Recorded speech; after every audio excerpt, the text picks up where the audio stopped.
Hello everyone and welcome back to the next video in the vocal analysis series. We're going to be talking about Kanata today. But first of all, I did want to address the poll I had put up, essentially asking if you wanted me to continue with these videos considering what's been happening in the game and the, quite frankly, horrible choices that Happy Elements has been making lately regarding the entire Ibuki and Akatsuki situation, and the fact that seemingly their response is to ignore the fandom completely. So there are a lot of people who, at the moment, would rather not interact with Ensemble Stars, whether that be the fandom, the official sources, anything to do with the series in general. And what I wanted to say is that I completely understand if that's how you're feeling, and that's the main reason I put up the poll. In the end, I think about 93% at last check did want me to continue doing this, so I will be continuing with the series for now at least. As I said, if you would rather not interact with anything OnStars related, I completely understand. But I did want to at least address that at the beginning of this video. So if you would like to keep watching, we'll get into the actual vocal analysis now. So, Kanata is an interesting one because he's really the first character that we're talking about that is using a particularly strong character voice. And obviously, all of these voice actors are voicing characters, so they're all using quote-unquote character voices. But for most of the characters we've talked about to this point, it is fairly close to their regular voice, or at least not far removed from what their regular voice sounds like. But in this case, it certainly is. If you have heard Kanata's voice actor speak normally, his voice does not sound like that. So he is putting on a fairly significant character voice, and we'll talk about what that means and also what I think the music producers were doing, at least in the beginning, to try and mitigate any issues that might arise with that. But first, what I want to do, which, as I've said, I will try and do more often with these videos, is kind of a vocal comparison of other characters that voice actor has portrayed in different series. And now I wish I'd done that for the first couple of videos too, but, we're learning, we're changing as we go through this series. I feel I would be remiss if I didn't mention that Kanata's voice actor is indeed in Touken Ranbu. As far as I know, the sword he portrays has not been in any of the anime adaptations yet, so he hasn't sung, but I feel like I need to mention it anyway for anyone that's keeping a running tally of how many voice actors are shared between the series. And because I didn't mention it in the first few videos, I think I kind of didn't raise, but everyone I've talked about so far in terms of OnStars characters, all of their voice actors are also in Touken Ranbu up to this point. And not that anyone has asked, but fun fact, and I'll see if this makes sense to any of you watching. In terms of my favorite sword, we're not actually going to talk about him in this series because he doesn't share a voice actor with anyone from Ensemble Stars, but he is still connected to a voice actor from Ensemble Stars. That's all I'm going to say. If anyone can figure that out, please let me know. Otherwise, I'll probably mention it when we get to that character in the series. So anyway, that's my little Touken Ranbu housekeeping note, which will probably be a consistent thing throughout the series at this point. But in terms of actual vocal comparison, I picked out 3 other characters that he's voiced in the last, 10 years or so. I've done a couple of songs for each just to get a wider range of examples. And I really never thought I would be talking about Binan in this project, much less that it would be relevant and that this is the second time I would mention it. But they did have character songs, and he sounds much different from Kanata in there, so I also put that in. But yeah, let's listen to this, then we'll talk about it.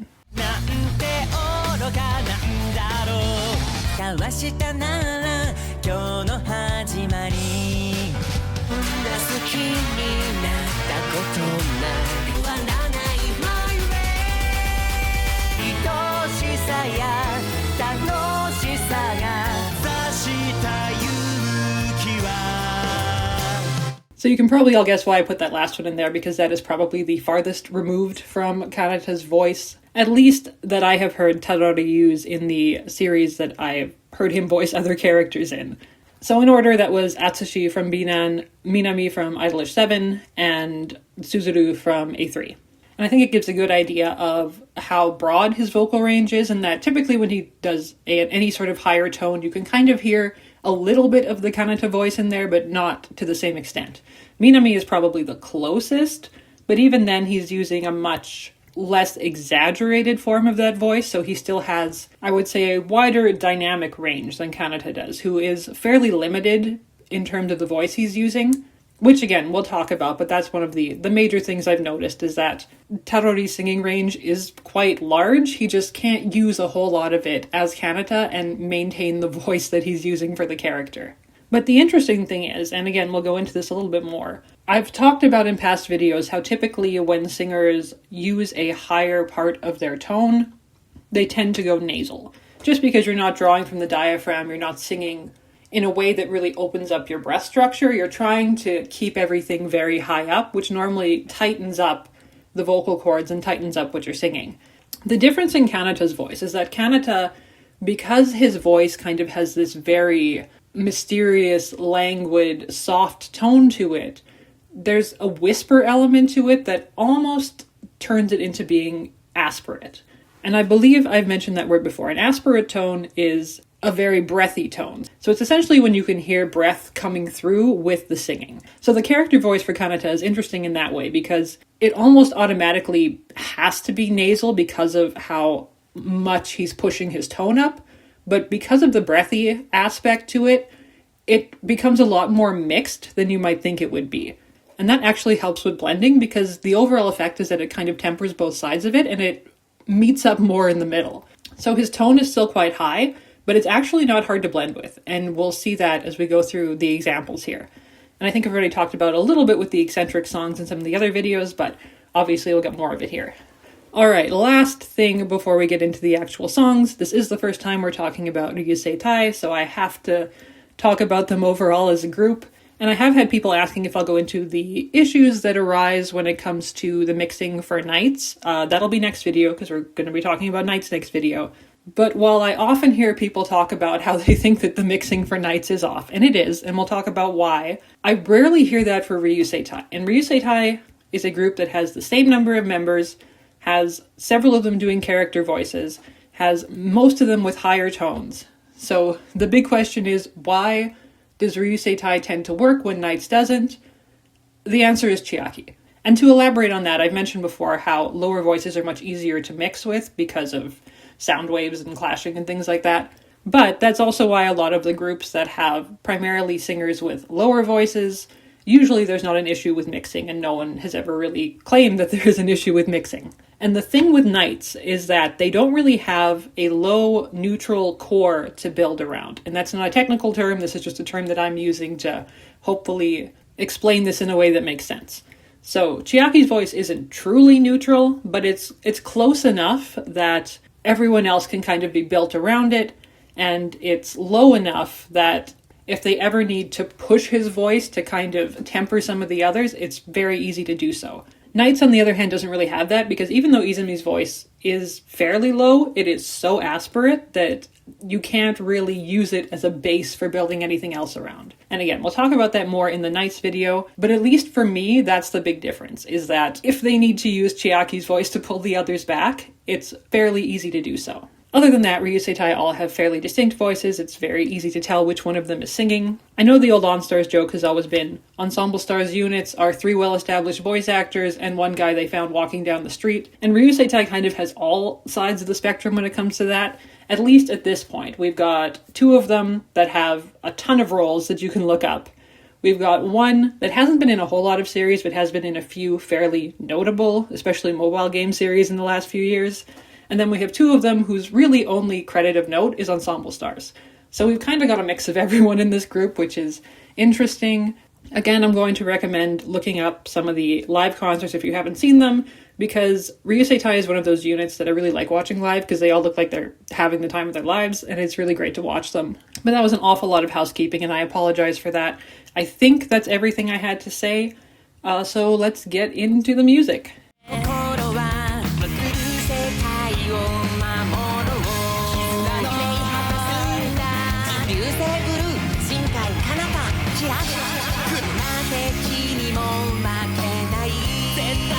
Okay, so at least for the first few albums, this is kind of what you're going to see. Very short solos, very minimal duets.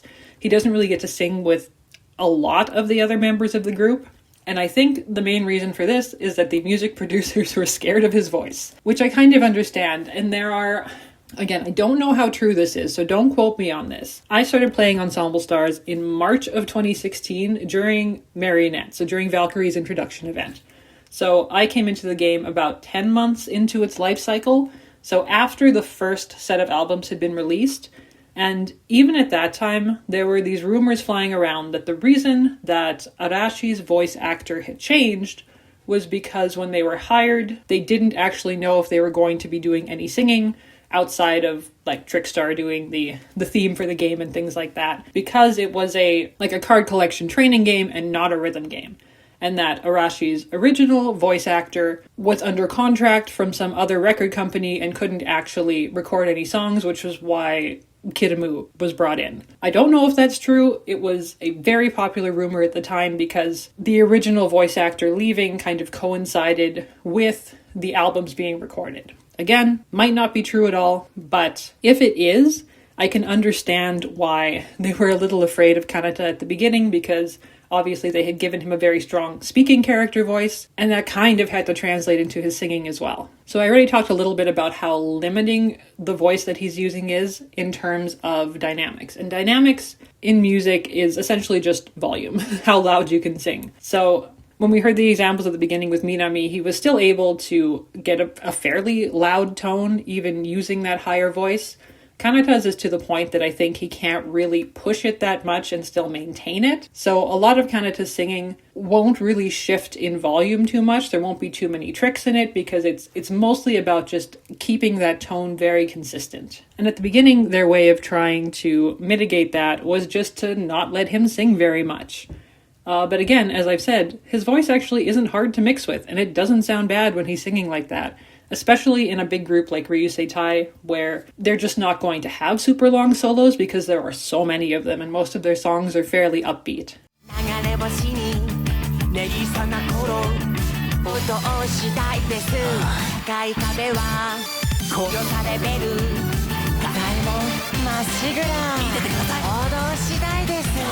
So again, you can hear he's only singing like 3 or 4 words at a time, or he's speaking. And Ryusei Tai also have a lot of speaking sections in their songs where they get to do their little superhero introductions. So there's not a whole lot to talk about with these first couple of songs, even though I've probably already spoken for longer than I've meant to. But I guess the other thing I will mention here, because we basically talk about it with all of these singers at some point, is vibrato. And Kanata essentially has no vibrato when he sings, which I believe is an intentional character choice because trying to do vibrato and maintaining that tone likely wouldn't work all that well. Tadori does have vibrato when he sings live, and I've seen him, again, in the OnStars concerts, obviously, but also Idol 7, A3. So that is something that he naturally has. It's just something that he doesn't use as Kanata, which, again, I believe is intentional.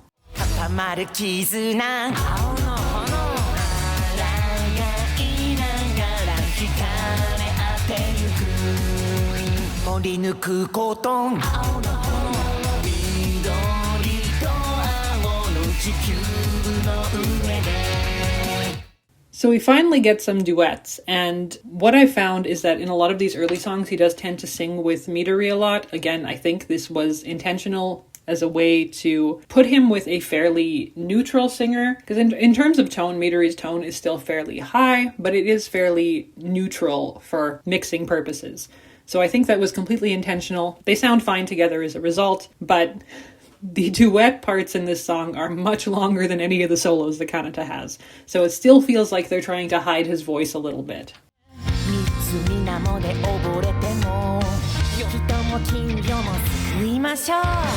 That's literally it for Ryusei Hanabi, which makes me very sad because it is one of my favorite Ryusei Tai songs. But the majority of it is all unison singing. And even here where he gets to sing what are essentially full lines, it's still kind of broken up with talking. So it still kind of feels like they weren't quite sure what to do with his voice. Obviously he had to sing, but they were still trying to do whatever they could to keep him from singing too much.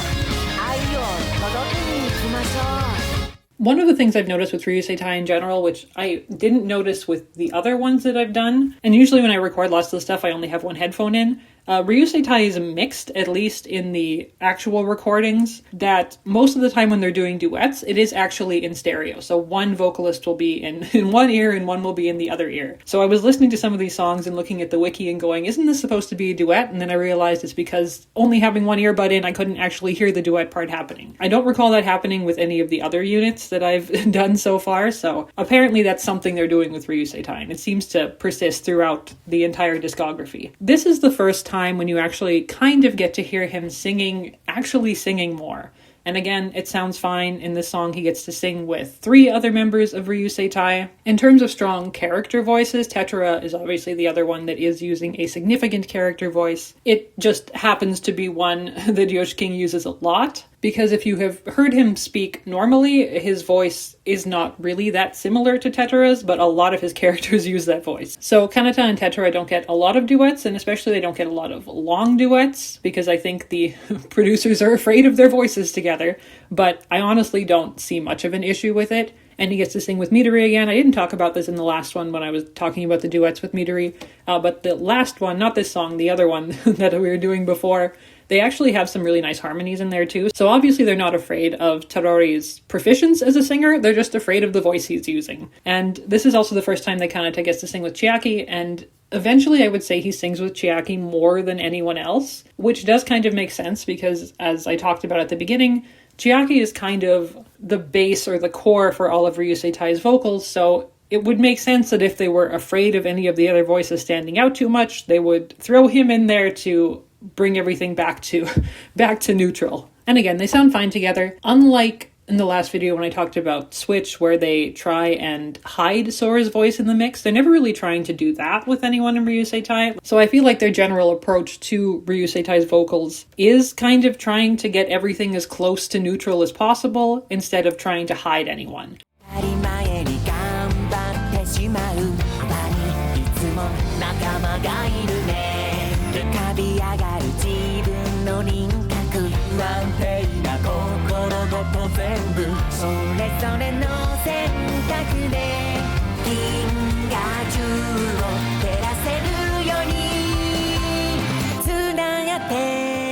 So this is the first song where I feel like they're actually allowing Kanata to sing.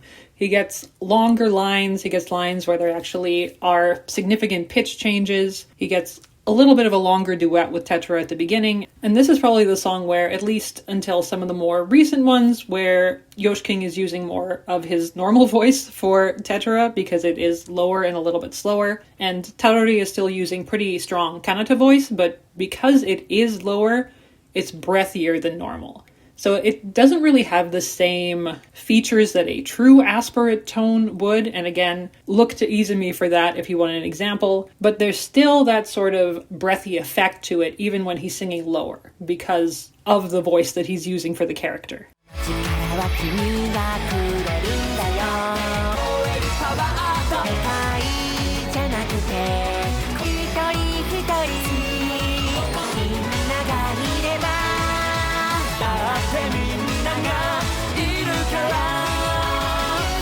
So this is the first time he gets to have a duet with Shinobu, and there are some similarities between their voices tonally, which I think I talked about in the last video when Kanata and Natsume sing together. Because their voices actually have similar sounds to them, they end up working well when they're singing at the same time.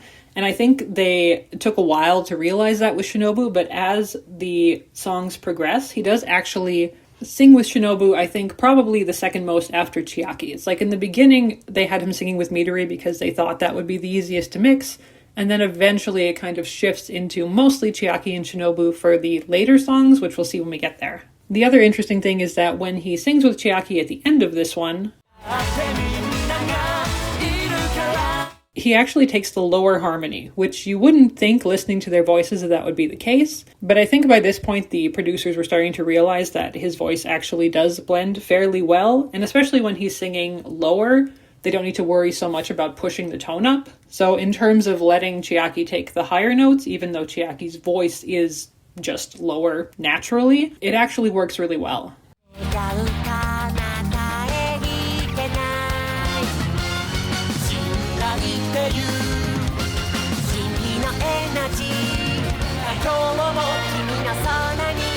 Not a whole lot to say about this one.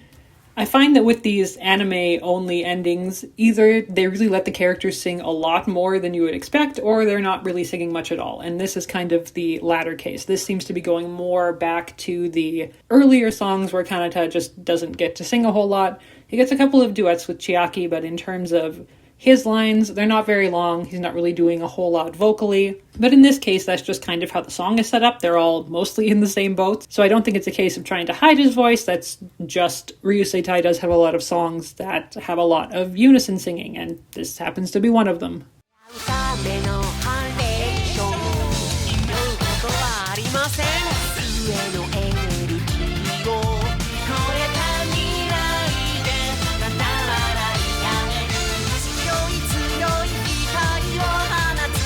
So the very last part you can hear there's a little bit of what's almost a vocal cry in there, which is not something he does as Kanata very often, but I think because he's pushing his tone a little bit dynamic-wise and trying to get louder, his natural voice comes through a little more. It doesn't happen often, but this is the one time we're listening to it, you can really hear it. And again, you can hear we're into the double exclamation point era now. The solos are starting to get a little bit longer. He has a rather significant duet with Midori, and at this point they were still singing together quite a bit. But otherwise, not too much that we haven't heard already.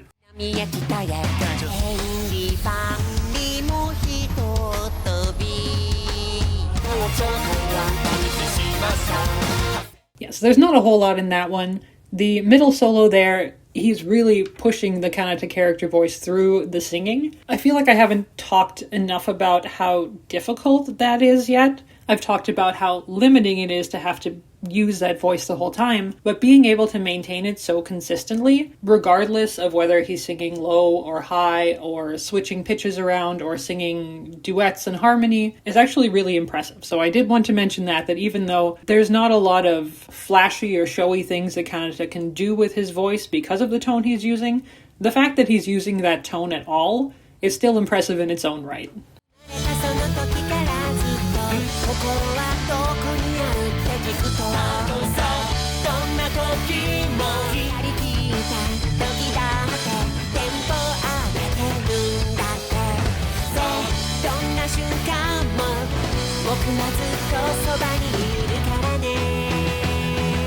This is really kind of the first time he's had a long sustained note, so even though I mentioned the vibrato at the beginning just because that's something we're going to hear, he really doesn't show it off very often because so many of these solos are so short and the songs are so fast that there just aren't a whole lot of long sustained notes that happen. So that's one of the first times it happens, and you can hear how clean his tone is throughout that without any vibrato, which, as I mentioned before, is an intentional choice. But his sustained notes are very steady, they don't waver at all, so again, very good vocal control, especially to maintain that tone throughout.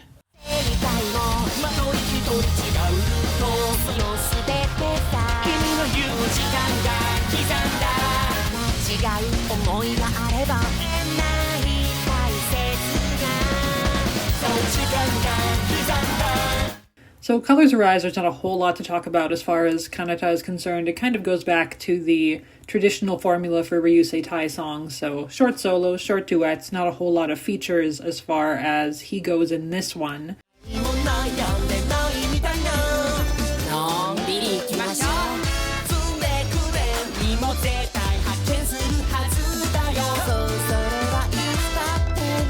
Again, not a whole lot to say about this one, other than that this is kind of the point where Kanata's duets in particular moved more towards being primarily with Shinobu and Chiaki. He has a very short one with Tetora here, but the longer ones are almost all Shinobu and Chiaki at this point, including one with Shinobu that's literally just both of them talking at the same time.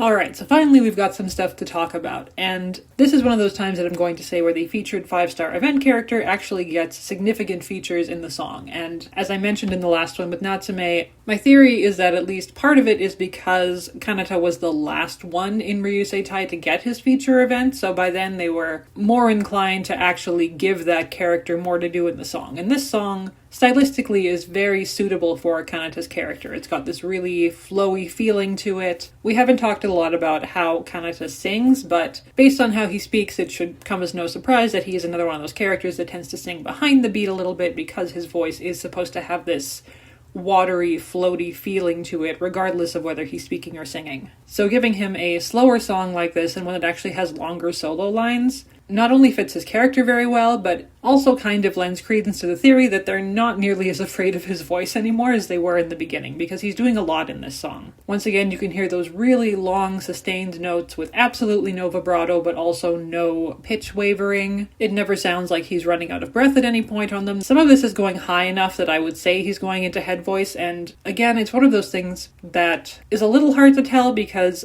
there are subtle shifts in his voice that I would say indicate head voice, which in this case is mostly that his tone isn't quite as strong, but again, the tone that Tarori is using for Kanata, it just can't be strong because there's no way to make it strong. So I would say that some of the higher notes are what I would traditionally term head voice, but for Kanata there's less of a difference there than there would be for a lot of characters. But it is what I would term head voice and not true falsetto, because there is one note that I think he could probably go falsetto on.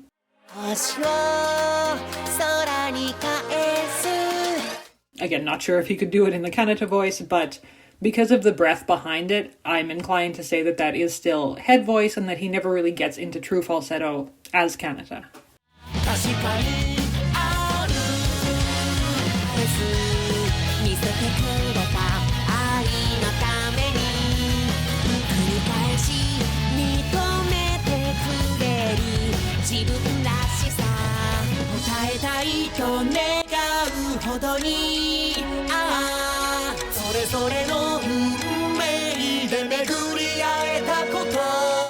So interestingly, that last duet with Chiaki, Kanata's voice is actually more pronounced in the mix, so they're actually pushing him over Chiaki, which might seem strange, but again, makes sense in the fact that how strong Chiaki's voice is relative to the others depends on what the mix sounds like. So they could push him more, but I think in that case, obviously they decided leaving him under sounds fine, and it does. And again, we get an example of a song where his longest duets are with Shinobu and Chiaki, and this one is interesting too because it comes with the ticking clock in the background. So even though, like before, we talked about how songs with a much more relaxed beat fit Kanata's character more, he obviously can still sing on beat when he needs to, and it doesn't happen very often, but this is one of those instances, and we'll talk about it a little more in his second solo where the same kind of thing happens.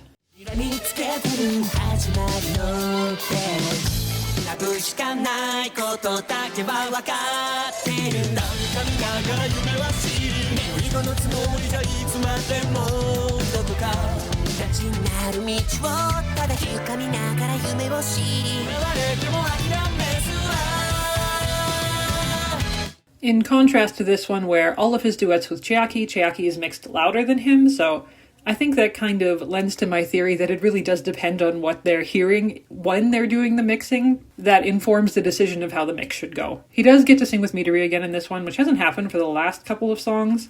And again, their voices do sound really good together. So I think at this point they're still kind of afraid to put him and Tetra together. I don't think there would be any issue with it, but we just don't get to hear it very often, and when we do, it's always really short. So I hope that changes in the future, but I guess we'll see where their next songs go.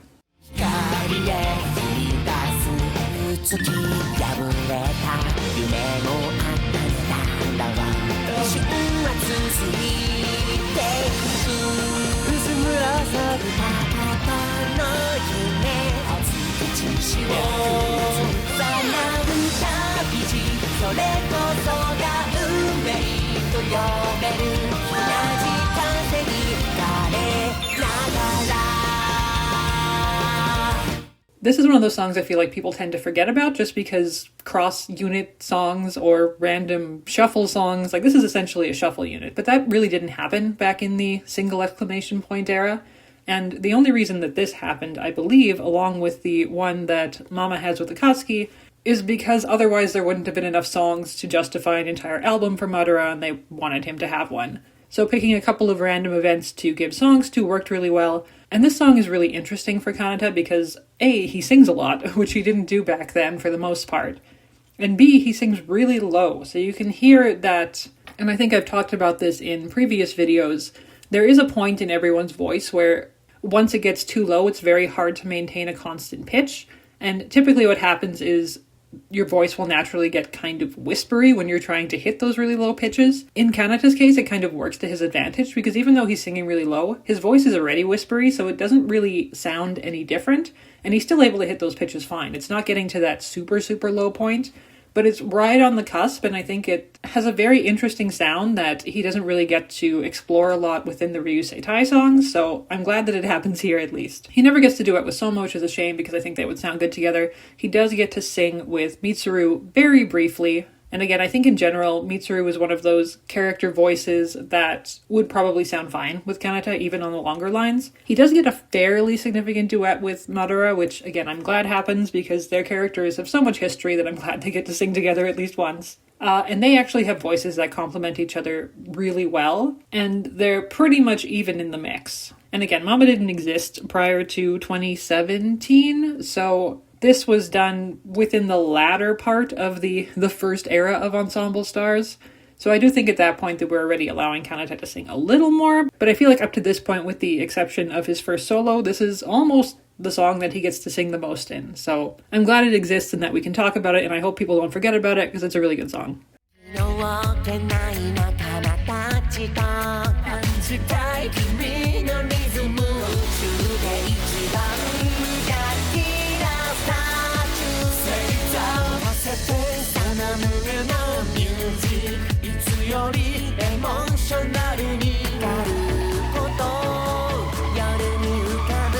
So he doesn't get a lot of solos in Eccentric Party Night, but he does get to sing with all of the others, and we have talked briefly about Natsume and Rei before in their videos. Natsume being that they're mixed almost equally, and that, again, their voices kind of complement each other, which I think the producers have figured out over the years, that when you have someone with a voice that has some similarities to Kanata, even when he's using such a strong character voice, they will sound good together. And at this point, they're almost always mixing them equally, so that's nice to see. In terms of Rei and Shu, their voices are so different from each other that they can be even in the mix, and you'll be able to hear both parts and it sounds fine because their voices are low enough to support what Kanata is doing. Wataru, I think, is the one that's the most interesting to me because even though we haven't talked about him as a character yet, we've talked about him singing with other people, and the tendency that Egu has is that he will pull back on the Wataru-isms depending on who he's singing with, obviously to make the mixing easier. He really doesn't with Kanata at all. He is still using that really affected tone of voice when he is singing the duet with Kanata, and it still sounds fine. So my one hope for the future, and they're starting to do it a little bit, but they just need to not be afraid of Kanata's voice, because so far there is really nothing in any of these examples that has shown to me why they should be.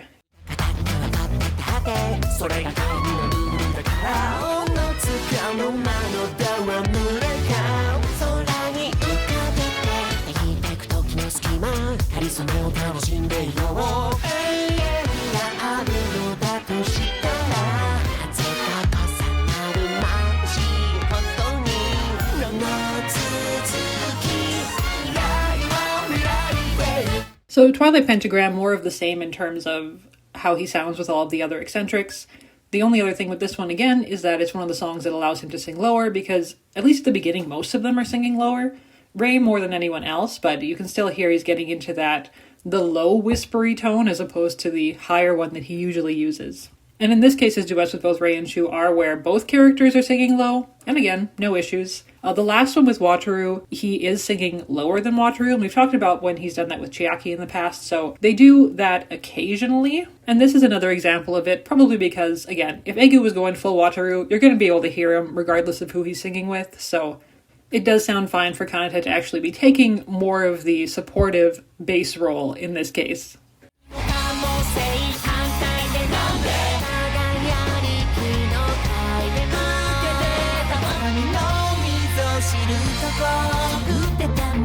So, Station Emergency, obviously, there are so many characters that nobody is going to get much of a solo.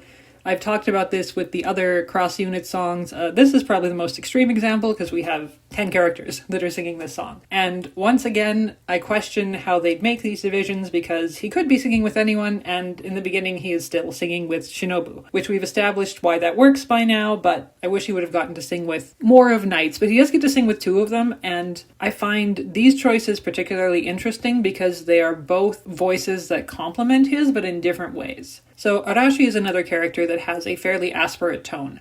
Not to the extent that Izumi does, and it wasn't so much at the beginning, but now that Kiramu is trying to push his voice a little higher to reflect the changes in Arashi's character over the years, it's become more aspirate in that sense. And considering that they don't actually get to sing together in Moonlight Disco, I'm really glad this happened because I think, again, it reinforces the idea that the voice that Kanata uses, because it kind of tempers itself being somewhere between nasal and aspirate, it actually allows him to sing with vocalists of both types and still sound good.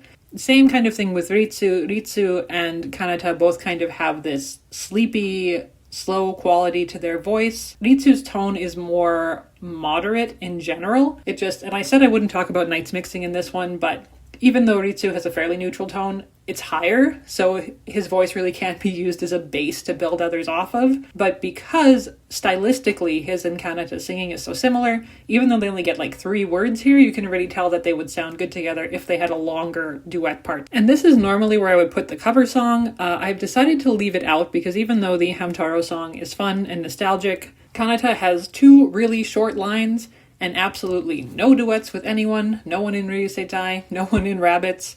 So I decided instead of talking about it for 10 seconds, I would just leave it out in this case. And speaking of songs that are being left out, I did have someone ask why I'm not doing the anniversary songs.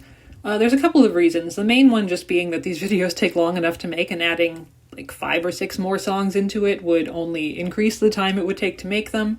The second one is that I know I would get tired of doing the same songs over and over if I had to do them for every single character. And the third reason is that, with the exception of the cover songs, which in most videos it's just one song that I'm talking about, these songs were written for these units or for these characters, as opposed to the anniversary ones, which were kind of catch-alls for everyone to sing. So I wanted to focus more on the ones that the character was actually meant to sing, because I feel like that gives a better idea of how they actually intended to use their voices within the series as a whole. So that's the main reason I haven't touched the anniversary songs. If there's ever a need to, as in I need to get like a longer duet or a longer solo from someone, I might dip into that, but for the most part I'm probably going to leave them to the side for those reasons. So I hope that answers your question.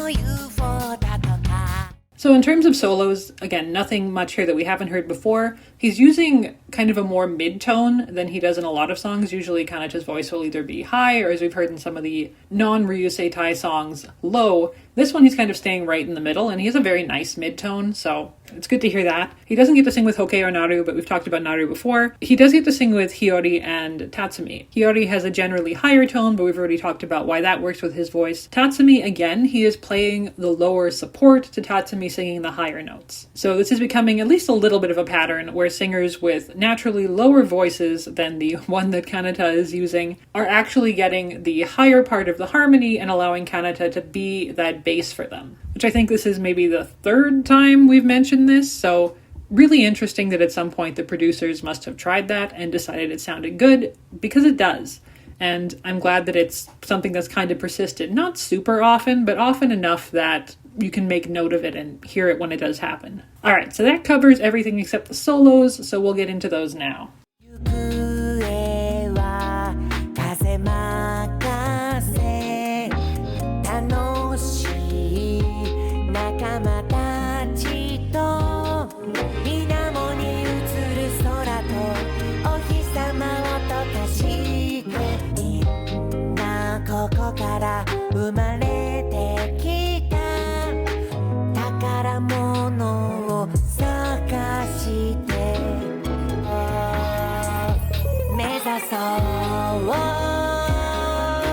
So that last note is kind of about the loudest that Kanata ever gets, and I think that's probably about the loudest that he can get. Again, no problems with sustaining it or keeping it even. There's just not a whole lot in terms of actual belting that I think Kanata can do with the voice that he has. And I think that Marine Blue Rendezvous in general was kind of exactly the song that we all thought Kanata would get as a solo. It's got the really slow, relaxed, back and forth, wave-like motion.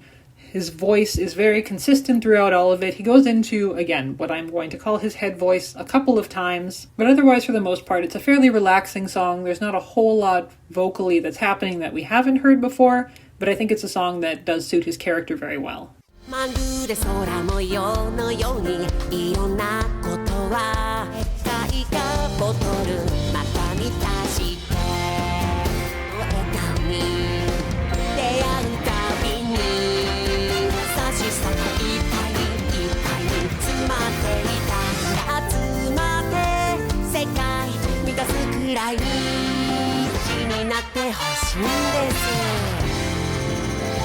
In contrast, Happy Drops is very different stylistically. This is the other one I was talking about, where there are sections where he is singing with the percussive backing, so he has to be a lot more on time. It's a lot more driving. It's kind of the exact opposite of the other one, where it would almost sound better to sing behind the beat. This one you have to be really on top of the beat. Again, there's not a whole lot happening in terms of vocal technique that's new, but it does set a completely different mood from his first solo.